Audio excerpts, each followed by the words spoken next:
One of the things I like about this episode is it shows how far Barkley has come, both in the way he takes care of himself and how others deal with him. I'm going to get a little personal in this rumination. Not yet, I'm just warning you. So if anybody doesn't want to hear about me or my life, this would be a good time to say, screw this mess and peace out. I do like, though, they show it very quickly and efficiently right at the beginning.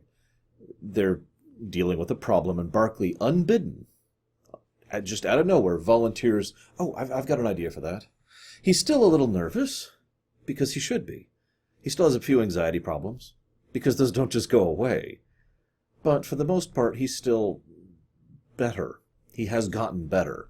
And this is, like I said, one of the things I like about Barkley. He has a pretty cohesive character arc across Star Trek, from TNG over into Voyager. It's a nice step. And, of course, this episode also has O'Brien, so two of my favorite Star Trek characters in together. I mean, how could I not like this episode, right? Even though it doesn't make sense. So, so then we get to the point where he has to beam over, and they mention this is going to be a long transport. And, of course, any of us can immediately understand that he doesn't want to beam over. We don't understand why yet, but he's making it pretty apparent. So he doesn't like to beam, and he doesn't, this is going to be an unpleasant beam. And one of the things I find interesting is we've only really seen two other people have a dislike of beaming, not counting the Trill situation, which was ejected immediately after that episode. McCoy and Pulaski. But in both cases, it was a dislike of it, not a legitimate fear or worry of it. Brennan Braga wrote this episode, and it shows, in both good and bad ways, but he says he wrote it from very personal experience, which I want you to keep that in mind, okay? I'll come back around that. So, Barkley is just, and yet, I have to admit, this is the first point at which the episode loses me. Not because he's afraid of transporting, that makes perfect sense, but the fact that nobody knew about this, that this has never come up. He's been assigned to the Enterprise D how many years now? And he's a lieutenant. It's not like he hasn't been in Starfleet for a long time at this point, and yet he somehow avoided transporters this whole time. His only explanation is, I've logged a lot of flight hours. Yeah, that's nice. How about when you can't? Or how about when normal things come up? Do you just always come up with an excuse? Like, it's not... I'm sorry. The parallel here is obviously to flying. But this is closer to not wanting to drive by real life's perspectives because of how commonplace it is. And instead insisting, oh no, I'll walk. Whatever. I do like something, though. So, you can see him just freaking out, and he's getting sweaty, and he's just, oh God, what do I do? And finally says, nope, I can't do this. Now, you don't have to answer this question, but how many of you out there have ever basically been unable to do something because of fear or anxiety? It doesn't have to be a big thing. You're getting on a ride at an amusement park, and you look down and you see just how far down that goes. And you can't bring yourself to do it. And you freak out and you say, no, I can't do it. Now, of those of you who answered yes to that, how many of you have felt that really dark, bitter shame about it? You were so embarrassed, and everyone got to see you. Oh my God, they've got to think you're so stupid. I mean, it's just a simple slide, and like 15 people went up before me, and there's no fear or worry, and I know that. I just can't do it. God, please. And they've all got to be staring at you, right? And accusing you and judging you. Once upon a time, this was quite a while ago, early high school years for me, I was applying to be a part of a play. I don't remember the name of the play. Please forgive me. It was a murder mystery play. And I was in the casting, and basically there was the casting director, and then there was the three of us. And we were all just bouncing off each other, changing roles. And it got to the point where I had to do my lines. And I completely lost it. I was so anxious. I was so afraid of tripping up or screwing up that I couldn't do it. I couldn't perform. Go ahead, make the joke. I couldn't do the role in front of just like three other people, right? And God, I was so humiliated and so embarrassed. I even ran away. That is to say, I remember there's a set of doors, and I just went to the doors, and I took a few seconds to collect myself. Whoops. And then suddenly everything got a lot brighter. There we go. Sorry. It took a few seconds to go collect myself. Now, here's the funny part. That was humiliating and embarrassing and just, oh my God. And I was just, it was just a panic attack. And it was just anxiety, nothing else. I know that probably sounds funny saying that now, but back when I was, 14, I had a lot harder time getting in front of a crowd. I had to learn that skill. And I'm mentioning this story on purpose because when I finally got my nerve back together and walked back outside, they were still right there. And there was no laughing. There was no sneering or jibing. There was no sarcastic remarks. They acted like nothing happened. And they just said, "You ready to start again?" And I did. And I said the lines. Now, funnily enough, I didn't get an acting role in that particular play, although I did end up getting a role in the lighting booth. I was the lighting director, actually. So, setting up all the specific lights and which ones we want where for which scenes, setting up the programs, these 3 lights on and these 5 lights off for program A, that kind of thing. It was a very fun, very interesting experience. But all of that is to get across the point that I will never forget what it felt like for people to just be normal when I came back from that. Not to try and be over-supportive and not to be a dick, but instead just because they were, supportive, just because they were like, you ready? You okay? Just because of that simple act of caring helped me tremendously. And I've never forgotten that incident. And I've tried to be the same way towards other people basically ever since. And that's what I really love about this episode. There are plenty of logical flaws in it, including the big one, which I won't mention until the very end. And it's not a really big, high sci-fi concept piece. And it's a character piece for a guest star. This is a Barkley episode. And of course, it's Dwight Schultz, so he manages to nail it. And I love Barkley as a character. But what really elevates this might actually be my favorite Barkley episode overall. And it's because of the fact that everyone else has gotten to the point where they now are supportive of him. Not over-supportive, just supportive. That right blend that I just mentioned. And it's consistent. O'Brien's got his back. LaForge is understanding and looks after him, sends Troy after him, who is also concerned about him. She only pulls rank on him once, and that's just because of military affairs. We can't have an officer who's losing it on duty. Dr. Crusher is thorough in her investigation. When he calls a meeting of the senior staff, they pay attention and listen and treat him as if he is saying something serious, like he's worth their time, because he is. My favorite one, though, is actually a very minor one. He finally masters his emotions and beams over to the Oberth class. I forget the name of the ship, forgive me. And when he's over there, Riker comes in, he gives quick orders, and then he turns to him and says, "Hey, I'm glad to have you with us." Riker, the guy who was the biggest bully towards Barkley way back in his first episode. It's just nice to see that. It's just wholesome, And it's also nice because, as I mentioned, that is character growth. That is a character arc. Not just for him in his own self-confidence, but for them and how they treat him. He has actually become part of the family, and that's awesome. I just wanted to comment on that really quick. Please forgive me for delving into the personal story to help explain that.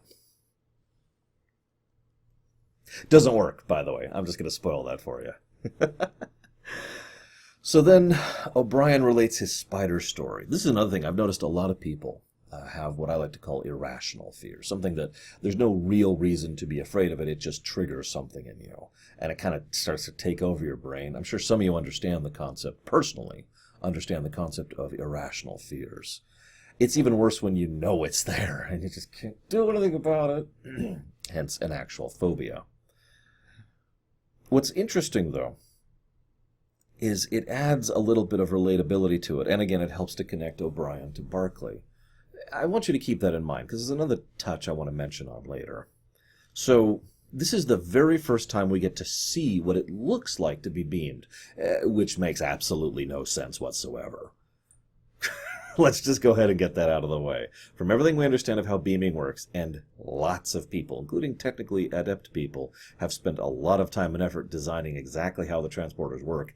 And by all accounts, the moment the beaming process starts to the moment the beaming process stops, you should have no cognizance of those events. It should be in and out, like a blink, basically, by all that we understand. Instead, he's fully aware and capable and can move while being beamed. That makes so little sense. It actually kind of approaches the whole accelerating to infinity thing. Look, I love this episode, Braga, but what in the world? Anyways, so they go through, and of course we see a thing. Get back to that. So there's this bit where he asks LaForge, "Has anything happened to you during transport?" And LaForge says, "No," very casually. Just funny. It's only been a few episodes since the last phase. Anyways. Now, Barclay finally capitulates. And have you ever had something that bothers you and you feel silly to bring it up to your friends or family or coworkers? I know what that feels like. Oh, I just need to put up with it. Or it's just me, or maybe I'm just seeing things, or maybe I'm just feeling things, or maybe there's nothing there. Let me go ahead and give a little piece of advice. Be open about it. Communicate about it. Trust me, experience has taught me many times that 99% of the time, it's going to help. If there is an issue, at the very least, it's going to resolve it quicker. Right? Now, I bring this up because Barclay seems to still be learning this lesson. But when he finally does open up to LaForge, LaForge immediately says, "Let's go check this out. Right now, let's do this." He treats him seriously. Now, that makes perfect sense to me for 3 reasons. 1, because he's his friend, and Geordi obviously does care about Barclay, especially at this point in the show. 2, because he's a professional. Another engineer is reporting something unusual. Ergo, this is something that needs to be looked into. And point 3, this is Star Trek. And I think I've kind of pointed this out before, especially by the time we hit this, Season 6 of TNG. Weird stuff just kind of happens in Star Trek. This was true in TOS as well, it's worth noting. So when something weird happens, you don't get that, "oh, we can just dismiss it" excuse that we can get in other fiction. Because weird stuff is normal in Star Trek, and therefore should basically always be looked into. Thankfully, they do kind of avoid that in the later era of TNG, so that's nice. But again, it's nice to see Geordi take it seriously. So they go check it out. They start looking over the pad. They say the other pad is fine. I have no idea how they checked it. They go over their own teleporter pad with a fine-tooth comb, metaphorically speaking, and then they just kind of say that they checked the other pad, the one on the Oberth. You know, the one that they're using to tie in the things together. And given what we find out in the end, it's pretty clear that if they had checked the other pad, they would have solved the episode a lot earlier. Funny how that works out. What? Even an episode I love, I'm still going to put up the flaws in it. That's how that works. So, Barclay talks about it. He talks about how terrifying it must be, how incredibly precise transporting has to be to operate correctly. And he's right. Think about how many pieces of your body it's building you down into and then pulling you back into. And let's ignore the whole transporting kills people. Let's just throw that out the window. Can we just do that real quick?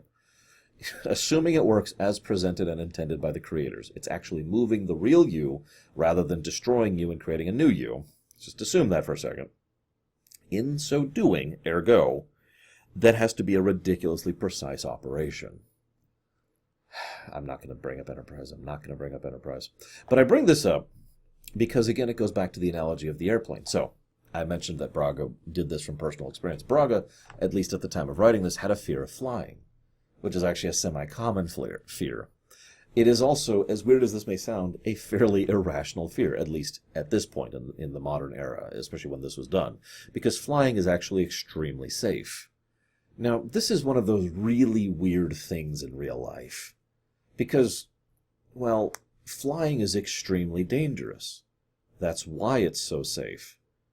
Now, if you don't understand, let me try that again. It is so easy for so many things to go wrong that many checks and balances exist to make sure that flight happens in a very precise and controlled way. And there are many redundancies and backups in place to make sure that if something does go wrong, that it will not be a catastrophic thing going wrong.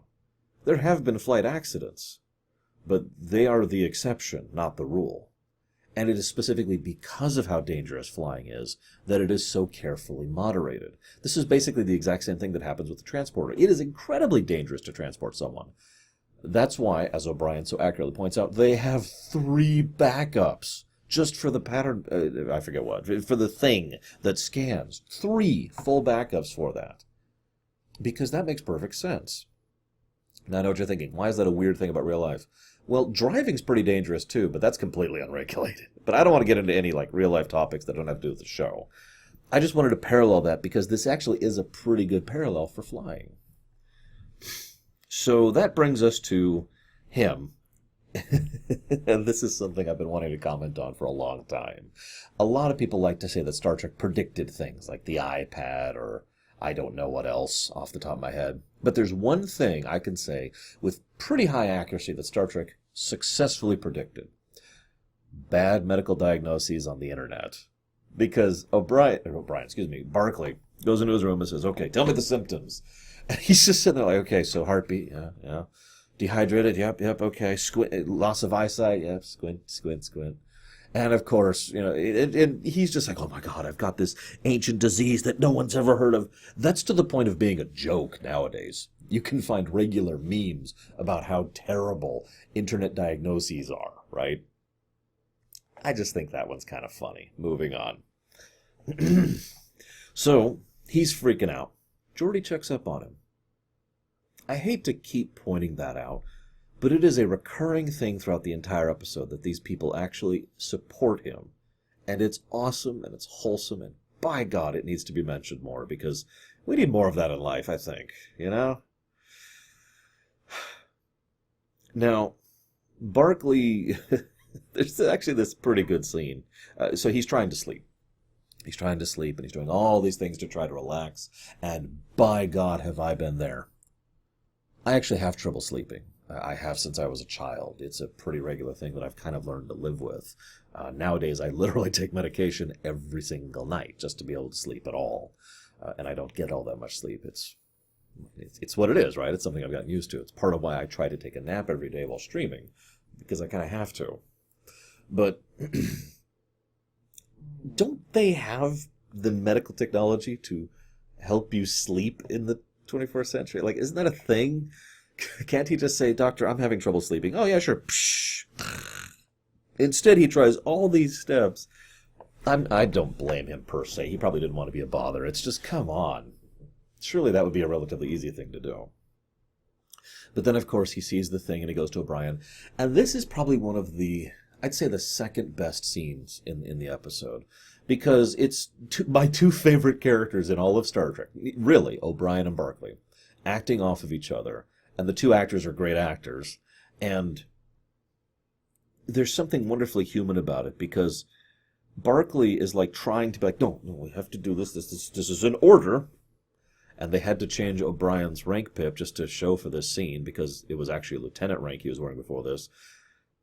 If you ever look up on Memory Alpha's wiki, there's an entire page about the inconsistency in O'Brien's rank because they got it that wrong that often in TNG.